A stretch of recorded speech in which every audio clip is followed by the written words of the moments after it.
beragam kegiatan membaca yang menyenangkan. Nah, bagaimana menumbuhkan kegiatan membaca yang menyenangkan bagi anak? Itu ada 4, Bapak Ibu. Ada USSR, itu adalah kegiatan membaca silent berkesinambungan atau membaca senyap. Kemudian ada berburu harta karun, treasure hunt, ada piramida cerita, dan ada membaca dan buku talk. Akan bahas satu persatu, Bapak Ibu. USSR itu adalah uninterrupted silent reading atau membaca senyap berkesinambungan. Nah, Bapak Ibu mungkin masih ingat tentang program penumbuhan budi pekerti ya, yang digawangi melalui gerakan literasi sekolah di tahun 2015. Nah, kan ada gerakan membaca 15 menit sebelum mulai pelajaran. Bapak Ibu, saya punya pengalaman menarik ya tentang kegiatan membaca ini. Yang pertama itu adalah kita harus menyediakan bahan bacaan dulu kan bagi anak, atau ada juga yang anak membawa bahan bacaan sendiri, atau ada yang di pojok kelas atau di perpustakaan. Mereka itu kan siswa itu diharapkan memilih materi bacaan sendiri. Jadi garis besarnya seperti itu penerapan kegiatan membaca 15 menit itu. Kemudian guru menjadi contoh dan ikut membaca senyap pada saat yang sama. Jadi guru juga ikut membaca, Bapak Ibu. Jadi guru bukunya mungkin disesuaikan. Jadi yang diharapkan itu kan membacanya tidak hanya bahan bacaan atau berkaitan dengan pelajaran, tetapi di luar itu. Ini siswa diberikan kesempatan memilih bacaan sendiri. Nah, lanjut, siswa memilih satu buku, majalah, surat kabar untuk dibaca dalam jangka waktu tertentu. Nah, surat kabar mungkin disesuaikan dengan tingkatan kelas ya, Bapak Ibu. Mungkin kelas 5 atau kelas 6 surat kabarnya tertentu juga. Kemudian ada timer atau penanda waktu. Dipasang jangka waktu 15 menit, 20 menit, 30 menit. Yang kelima adalah siswa diminta menuliskan hasil bacaannya pada jurnal sederhana dan menyenangkan. Yang keenam, diharapkan seluruh kelas, sekolah, atau jurusan menjadi bagian dari program membaca senyap ini. Nah, pengalaman saya begini, Bapak Ibu. Yang tidak saya lakukan itu adalah pada sesi ini. Menuliskan hasil bacaan pada jurnal yang sederhana. Jadi, di minggu pertama, itu ketika masuk kelas, anak-anak silakan membaca. Mereka senang Bapak Ibu membaca ya, nampaknya. Jadi di awal itu terlihat senang sekali membaca. 15 menit selesai, kemudian besoknya juga melakukan hal yang sama, membaca lagi selesai. Nah, di minggu terakhir atau di akhir pekan, saya tanya kepada beberapa siswa, apa judul buku yang dibaca? Mereka bisa, Bapak Ibu ya. Mereka bisa, kemudian siapa penulisnya bisa. Nah, namun ketika siapa tokohnya, kemudian bagaimana mereka menceritakan isi bacaan, nah ini mulai belum mampu. Nah, pada sesi ini, pada kondisi ini, saya melakukan refleksi diri bahwa ternyata yang saya lakukan itu hanya anak-anak silahkan baca tanpa diikuti dengan tugas-tugas. Nah, kondisi ini Bapak Ibu saya angkat kemudian untuk melakukan sebuah praktik baik pembelajaran Bapak Ibu. Kemudian saya berikan mereka dengan istilahnya membuat ilustrasi cerita melalui gambar. Jadi di akhir itu mereka itu diajak untuk membuat ilustrasi yang menceritakan tentang apa sih yang dia baca. Nah, ternyata Bapak Ibu yang terpenting dalam pemberian atau ketika mengajak mereka membaca itu adalah yang bisa saya simpulkan saat itu adalah penting diberikan penugasan dan pembimbingan. Nah, jawabannya ternyata adalah pada jurnal, Bapak Ibu. Jurnal sederhana. Tanpa ini, mereka nampaknya, ini hasil pengalaman yang saya temui, mereka hanya membaca saja, Bapak Ibu, membaca sebagai sebuah, karena suruhan. Tetapi ketika ada penugasan dan diberikan apresiasi, akan ada hal yang berbeda, Bapak Ibu, yang bisa ditemukan. Nah, karena itu, ketika Bapak Ibu melakukan kegiatan membaca hening, itu perlu dilakukan jurnal, Bapak Ibu ya. Nah, jurnal juga bisa bermacam-macam, tidak harus berbentuk tabel, tetapi ini adalah salah satu jurnal yang berbentuk ulat, Bapak Ibu. Nah, ini kepalanya ini diberi nama si Asti. Jadi yang punya jurnal ini adalah si Asti. Kemudian di tanggal 17 bulan 5 tahun 2009, ini sudah lama sekali, dia membaca sebuah buku yang judulnya Ulat Bulu. Nah, dia memberikan respon bahwa aku tidak suka ulat bulu. Jadi si Asti ini bilang bahwa dirinya tidak suka ulat bulu. Kemudian 2 hari kemudian dia lagi baca, Bapak Ibu. Benji ini tertutup kira-kira apa ya? Sakti apa sakit ya kira-kira. Nah, kalau ada karena giginya ini mungkin bacanya adalah Benji sakit gigi. Jadi responnya adalah ceritanya bagus. Kemudian tanggal 21 dia membaca buku yang berjudul Aldo si Ayam. Saya suka ceritanya. Jadi ini adalah salah satu pencatatan. Nah, Bapak Ibu bisa melakukan kreasi, tidak harus ulat, Bapak Ibu silakan disukai, kemudian disepakati dengan anak-anak, kira-kira mereka pinginnya apa. Yang terpenting adalah mereka, anak-anak kita, mereka tahu judul dan bisa memberikan respon. Jadi ini adalah salah satu respon yang sederhana mungkin, tetapi mereka menunjukkan bahwa mereka sudah membaca ya. Ceritanya bagus, atau saya suka ceritanya, atau yang lain. Nah, ada juga model ini Bapak Ibu. Ini model jurnal membaca. Nah, ini bisa dilakukan, ini pelibatan orang tua. Karena di sini ada para orang tua Bapak Ibu, jadi bisa dicek anak-anak membaca, kemudian ada komentar, kemudian didampingi oleh orang tua. Ini juga salah satu upaya meningkatkan minat baca atau membiasakan membaca, tidak hanya di sekolah tetapi di rumah. Ini adalah dengan piramida cerita. Nah, kita akan praktik ini Bapak Ibu sekarang. Bapak Ibu sudah lewat email sudah saya minta untuk menyiapkan selembar kertas HPS, gunting dan pulpen ya. Bapak Ibu, piramida cerita itu seperti ini. Piramida itu ada 3 bagian, Bapak Ibu. Yang pertama di awal cerita, tengah cerita, dan akhir cerita. Nah, bagian masing-masing bagian sisi itu Bapak Ibu bisa berikan gambar atau berikan inti cerita, awal cerita, dan akhir cerita sesuai dengan kreasi Bapak. Jadi piramida cerita ini adalah salah satu cara bagaimana meningkatkan minat anak untuk membuat rangkuman cerita. Jadi tidak serta-merta mereka membuat dalam bentuk jurnal, tetapi mereka diajak dalam bentuk membuat piramida. Nah, diulang, ini adalah boleh bagian manapun Bapak Ibu, yang penting ada awal cerita, ada tengah cerita, dan ada akhir cerita. Ini bisa diberi tanda Bapak Ibu, awal cerita bisa diberi tanda angka 1, kemudian tengah bisa angka 2, dan akhir bisa angka 3. Kemudian Bapak Ibu setelah membuat piramida cerita, bagaimana anak itu mempresentasikan piramida ceritanya di depan kelas atau di depan, kalau sekarang Bapak Ibu yang menggunakan Zoom mungkin ketika mengajar bagaimana mereka bisa presentasi di layar Bapak Ibu ya. Nah, oke, kita akan praktik Bapak Ibu membuat piramida cerita. Bapak Ibu sudah bawa kertas? Bisa diambil kertasnya ya. Cara membuat piramida itu mudah Bapak Ibu ya. Bisa dilihat nih. Full layar nih. Bisa nih. Nah, pertama Bapak Ibu bisa pakai kertas HVS berwarna. Semakin berwarna biasanya semakin bagus karena menarik ya.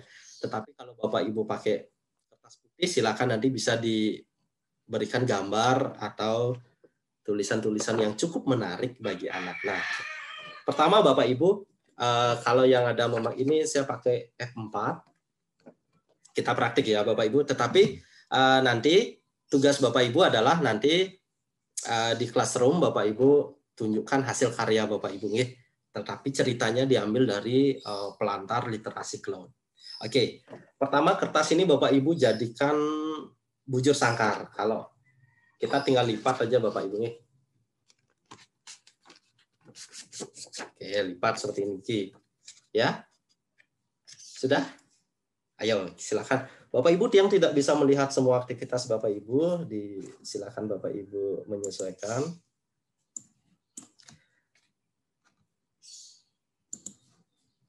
Oke, ampun. Nah, bagian yang tersisa ini Bapak Ibu bisa potong agar dia nanti menjadi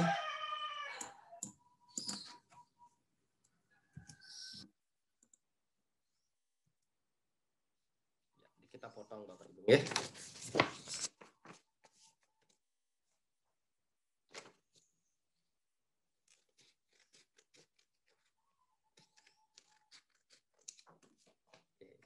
Nah, ini akan menjadi persegi. Kemudian persegi tadi dilipat akan menjadi segitiga Bapak Ibu. Ampun. Segitiga yang tadi dilipat lagi Bapak Ibu. Tepat di poros ya, di poros di diagonalnya. Akan menghasilkan segitiga seperti ini. Sudah? Kita ulang. Pertama segi 4 atau persegi dilipat tengah seperti ini. Kemudian dilipat lagi. Udah Bapak Ibu ya? Ya. Kemudian Bapak Ibu bisa dibuka lagi. Bapak Ibu gunting salah satu ujungnya, salah satu sudutnya hingga ke poros tengah. Jangan sampai lewat Bapak Ibu. Ya, sampai seperti ini. Sudah?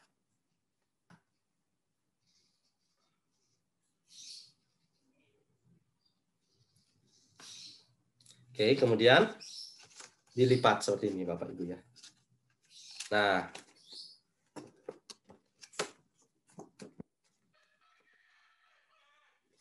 oke.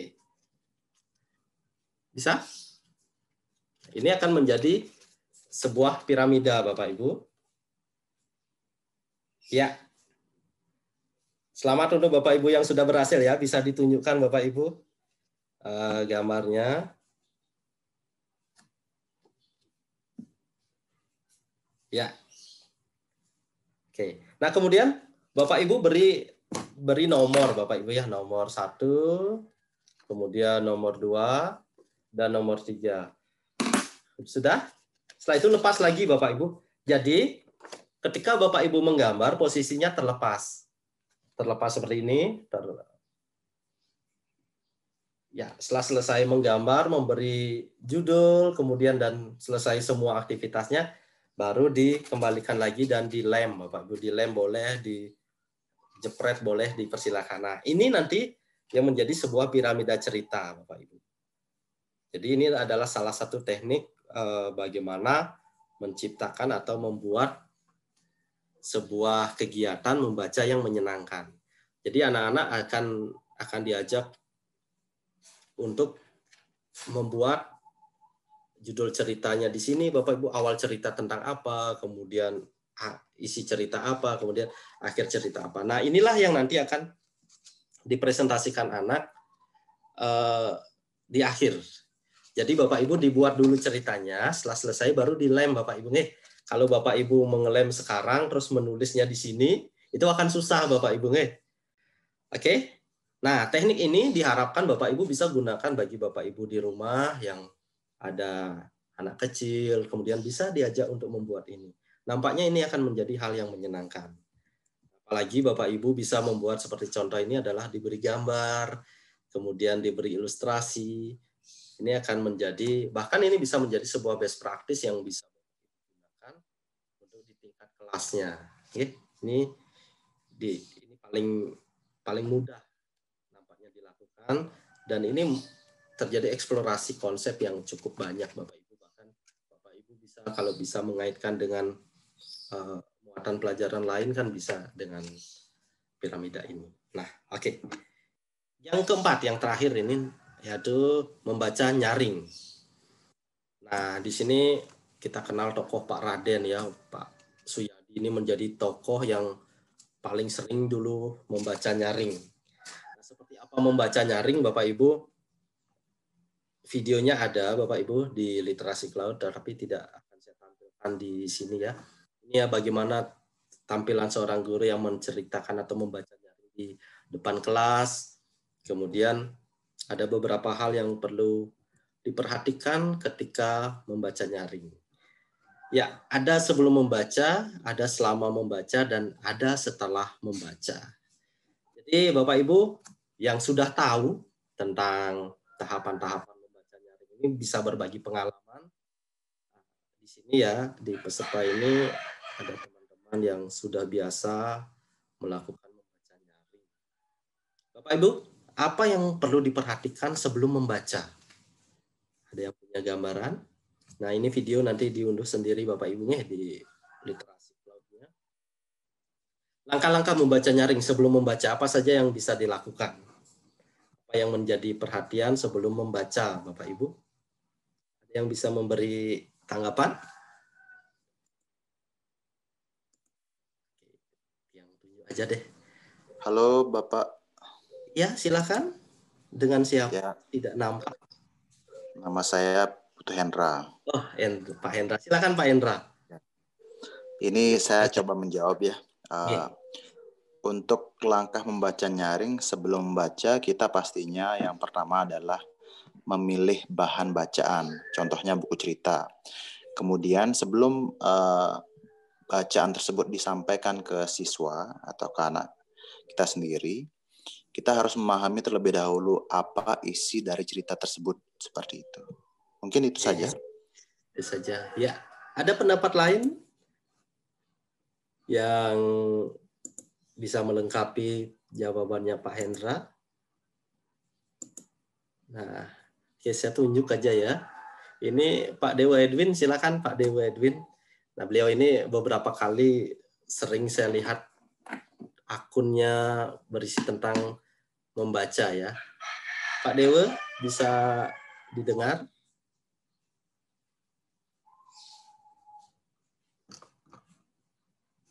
Wah, nampaknya tidak nih.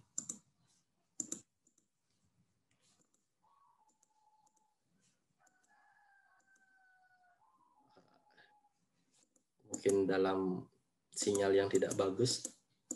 Inilah keunikan kalau kita daring Bapak Ibu nih, tidak bisa melihat secara langsung. Oke, kemudian ada yang ingin memberi tanggapan lagi sebelum membaca apa yang menjadi perhatian selain Pak Hendra? Mohon izin Bapak, Tiang Yes, Niki. Tiang Andi Surya dari SD Negeri Cikaubung.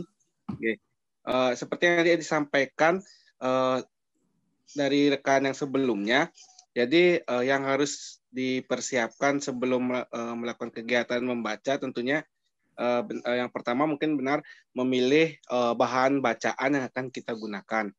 Selain itu juga tentunya memilih tempat yang nyaman untuk kita melakukan kegiatan proses membaca tersebut. Dan bisa juga bagaimana cara kita untuk menciptakan suasana lingkungan yang tepat untuk memberikan bacaan atau melakukan kegiatan membaca, dan ciptakan suasana hati yang nyaman untuk kita melakukan kegiatan membaca. Mungkin kurang lebih seperti ini ke Bapak. Oke, terima kasih Pak Andi. Ya, dari yang lain cukup nggih nampaknya. Ya, untuk sebelum membaca Bapak Ibu beberapa hal yang menjadi perhatian. Pertama itu ya selain memilih buku, kemudian menyediakan tempat dan sebagainya. Jadi yang terpenting itu juga adalah bagaimana kita mengenalkan Bapak Ibu tentang sampul pada buku pada anak. Nah, jadi perlihatkan sampulnya, kemudian Bapak Ibu ajukan juga pertanyaan tentang sampul, mungkin ajukan pertanyaannya bisa siapa pengarangnya dan seperti apa warna sampul dan sebagainya. Nah, itu adalah langkah-langkah untuk menarik minat anak itu untuk mengenal atau untuk ingin lebih jauh untuk melakukan kegiatan membaca. Kemudian jika ceritanya tentang misalnya adalah kucing, kemudian Bapak Ibu bisa kaitkan adakah anak-anak yang punya kucing di rumah atau seperti apa. Itu adalah pertanyaan-pertanyaan yang mampu membuat anak-anak merespon dengan cepat. Jadi biasanya kalau terjadi interaksi yang cukup baik, itu iklim atau atmosfer daripada kondisi membaca itu akan lebih kondusif lagi Bapak Ibu. Kemudian Bapak Ibu bisa mengajukan pertanyaan prediksi, misalnya apa yang terjadi nanti ya kira-kira dengan si ini. Nah, seperti itu bisa dilakukan sebelum membaca, Bapak Ibu. Jadi yang terpenting itu adalah Bapak Ibu bisa perlihatkan sampul buku tersebut. Jadi kan kalau sampul buku bacaan anak-anak biasanya gambarnya menarik, kemudian ada banyak warna dan sebagainya. Jadi karakter atau tokohnya itu terlihat dari cerminan sampul. Kemudian seperti tadi, perkenalkan buku, judul, nama pengarang, nama ilustrator kalau ada. Nah, ini penting Bapak Ibu untuk dikenal kepada anak karena mereka kan nanti setelah membaca biasanya akan ditanyakan pengetahuan mereka, pemahaman mereka oleh guru. Jadi, apa judul buku? Kan itu pertanyaan-pertanyaan yang biasa disampaikan. Nah, kemudian perkenalkan 1-3 kata baru jika perlu, jika ada Bapak Ibu. Jika ada, jadi salah satu cara mengenalkan kata atau diksi-diksi yang baru itu adalah lewat cerita Bapak Ibu. Jadi kalau anak-anak SD mungkin kelas 1-3 kan tidak mungkin kita ajak untuk membaca novel yang tebal ya, tetapi bisa dengan buku-buku cerita. Jadi di sini adalah langkah-langkah untuk mengenalkan 1-3 kata baru bagi mereka. Kemudian ketika selama membaca Bapak Ibu, jadi karena kita membaca nyaring, jadi ekspresi kemudian gerakan kita harus jelas. Nah, di dalam buku cerita yang mungkin tipis ya Bapak Ibu, tetapi di dalamnya kan ada banyak tokoh. Kadang-kadang kalau fable itu bagaimana kita memerankan atau mengucapkan tokoh sebagai kucing, kemudian sebagai tokoh-tokoh yang lain, kemudian jadi ayah, jadi ibu.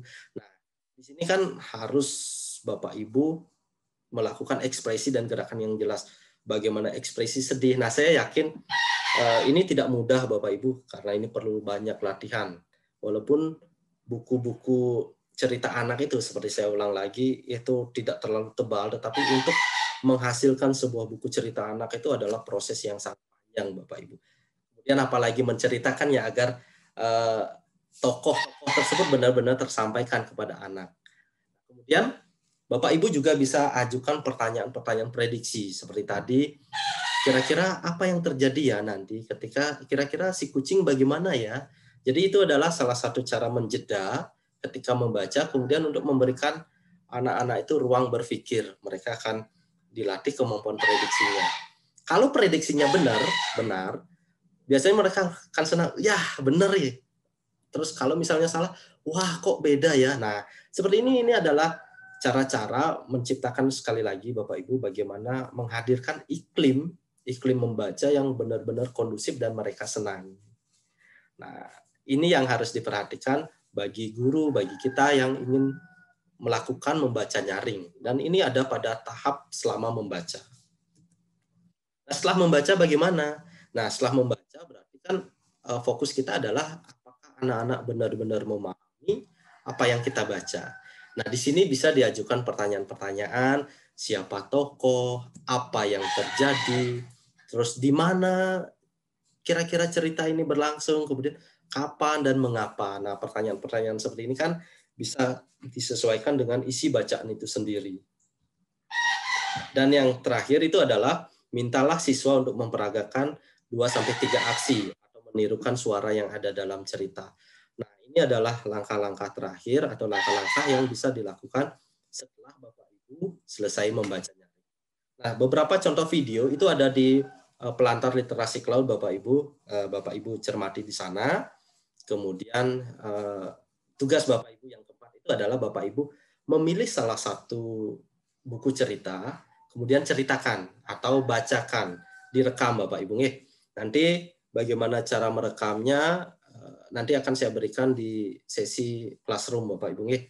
Jadi Bapak Ibu membacanya boleh langsung di pelantarnya tanpa menggunakan teks cetaknya Bapak Ibu, tapi boleh langsung menggunakan di handphone atau laptop Bapak Ibu. Jadi kita akan rekam, Bapak Ibu merekam kemudian dikirimkan ke tugas. Nah, itu 4 tugas Bapak Ibu ya. Diharapkan Bapak Ibu bisa penuhi dan tugasnya cukup mudah-mudah Bapak Ibu. Lanjut, keterampilan membaca menggunakan ekspresi dan gerakan. Nah, yang menentukan keberhasilan itu Bapak Ibu bagaimana reaksi anak-anak selama membaca, kemudian bagaimana mereka mendengarkan kita membaca, itu ini adalah menunjukkan keterampilan kita membaca itu sudah cukup atau tidak. Nah, ini harus latihan Bapak Ibu ya, harus latihan. Bahkan yang sempat sharing bahwa untuk membacakan cerita yang hanya 2-3 menit itu perlu latihan yang jauh lebih panjang daripada sekadar 2-3 menit itu, karena sekali lagi mimik, ekspresi, kemudian intonasi, kemudian mengubah suara jadi ayah kemudian ibu, itu benar-benar diperlukan latihan. Nah, di awal tadi seperti yang di awal ketika Bapak Ibu dihadapkan teks yang cukup panjang, itu kan perlu waktu untuk membaca sebenarnya. Namun ketika langsung diminta membaca, terjadi kesulitan atau memahami, kemudian menguraikan kata-kata yang benar-benar belum kita kenal. Nah, jadi di sana penting. Nah, kemudian apa yang bisa dilakukan guru untuk membuat anak-anak menikmati membaca seperti tadi. Guru itu memang contoh Bapak Ibu ya, harus sering-sering latihan. Dalam hal ini kita fokus ke literasi baca, yaitu untuk membaca nyaring. Jadi membaca nyaring diperlukan latihan, dan latihan. Jadi hanya itu nampaknya cara yang terbaiknya Bapak Ibu. Dan ketika mencoba, Bapak Ibu harus bersama audiens yang tepat. Karena ini anak-anak, tentu audiensnya harus anak-anak. Itu dilatihnya kepada anak-anak sendiri. Oke. Yuk kita praktik membaca nyaring Bapak Ibu. Nah, praktiknya ini sebagai tugas Bapak Ibu ya, tidak hari ini, tidak di sesi ini Bapak Ibu. Ini menjadi materi terakhir Bapak Ibu. Bagaimana pelaksanaan kegiatan di kelas.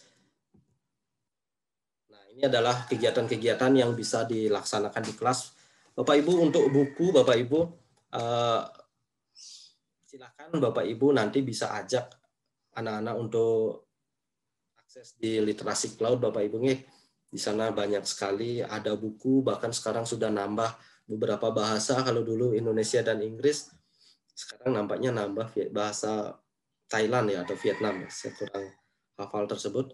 Jadi terus koleksi-koleksinya juga semakin banyak Bapak Ibu untuk koleksi di sana. Nah, selain di Literasi Cloud, banyak sekali juga perpustakaan digital yang menyediakan akses-akses bahan bacaan. Oke. Nah, kalau nanti Bapak Ibu, semoga saya berharap kita bisa sekolah seperti biasa Bapak Ibu dalam kondisi normal. Nah, aktivitas yang bisa dilakukan seperti ini Bapak Ibu. Misalnya, kita bisa setiap hari Sabtu sebelum pulang sekolah mengajak atau guru membacakan cerita kepada anak. Itu bisa menjadi sebuah program Bapak Ibu. Kemudian Oktober misalnya di minggu pertama setelah pelajaran olahraga, karena olahraga mereka sudah berkeringat Bapak Ibu, terus aktivitas motoriknya, kemudian diajak lagi aktivitas yang lain melalui treasure hunt, yaitu di perpustakaan Bapak Ibu, karena kan tatap muka, bisa ajak mereka mencari atau menemukan buku-buku sesuai dengan kata-kata yang sudah kita sepakati atau kita sediakan. Nah, ini bisa menjadi salah satu program Bapak Ibu. Kemudian teman membaca, jadi mendengarkan teman membaca, seperti yang ceritanya Pak Hendra tadi itu sangat bagus sekali. Beliau sudah mengaplikasikan nyata bagaimana proses literasi baca itu sendiri. Nah, tentu ketika teman atau anak atau siswa itu didengarkan membaca, secara tidak langsung pada dirinya kan tumbuh kepercayaan diri, bahkan pengen lagi dan lagi. Nah, seperti ini ke. Jadi ini penting untuk menciptakan atau membuat aktivitas-aktivitas membaca yang menyenangkan. Kemudian berbeda lagi dengan guru yang kedua, misalnya Pak Sugeng ya. Beliau mengajar anak-anak untuk membaca nyaring pada minggu ganjil atau minggu genap. Nah, ini tergantung kesepakatan sendiri. Nah, ini adalah salah satu rencana yang bisa Bapak Ibu adopsi untuk kegiatan literasi baca di sekolah. Jadi ujung tombak keberhasilan di sekolah atau di kelas itu kan Bapak Ibu guru ya, kita sebagai Bapak Ibu.